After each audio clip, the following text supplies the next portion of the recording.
کومه قدرمنو اخیری سوال ماته د بهر ملکونو څخه کسانو رابطه وکړلې چې د سرسایي حواله سره به د مفتی صاحب نخیری پوښتنه کوو دغه د منیر شاکر حواله سره اوس پراشو سرسایي حواله سره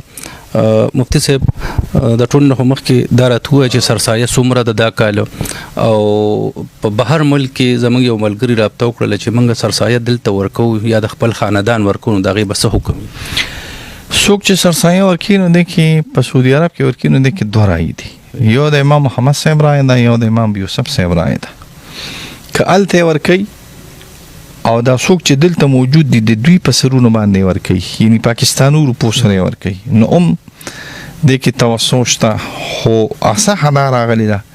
چې بالفرض قبضه کې ورکړي نو د هغه په نسبت سره به ورکړي لکه درهمو کې به ورکړي د خپل سر به اغلته ورکړي او دلته چې دا کم ماشومان یا زنانه وي او دوی خپل سرسایه دلته وباسي نو پاکستانی روپو کې به ورکړي او څومره سرسایه دا کوي 300 روپے سرسایه ده 300 روپے او دا به چاله ورکړي لکه څوک مستحق دی او څوک ورکول شي مال وروړي نو خبره ده تا خوشاله زه خو کنه مدرسه می قرارداد شوم دا خوشاله تزیونم دي چې غواله ما شبیر غری خادي پرونه سره ناس تو وی لنګر کې دغه دي حالات خراب دي نو څوک چې مال وروړي خبر حکومت مال نه وروړي نو تعالی دې درکې کو تمو تعلیم نه وروړي کنه نو بیا نه چرته غریب مسکینو ګوري او غل دي نو خبره سره زه متفق الله خصات الله خوشاله او چا باندې څنګه څوک ورکول شي چې دی باندې زما یو تفصیلی کلیپ را روان دي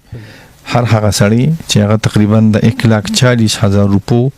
د نقدو پیسو یا د دې د سامان د ضرورت د سامان نه ما سیوا د سامان مالک وي نو هغه سړی باندې سرسایه واجب ده تفصیلی خبره من په ان شاء الله د ورځ پکې راشي ډیر مننه مفتی صاحب خوشاله اوسه د ټیم را کولو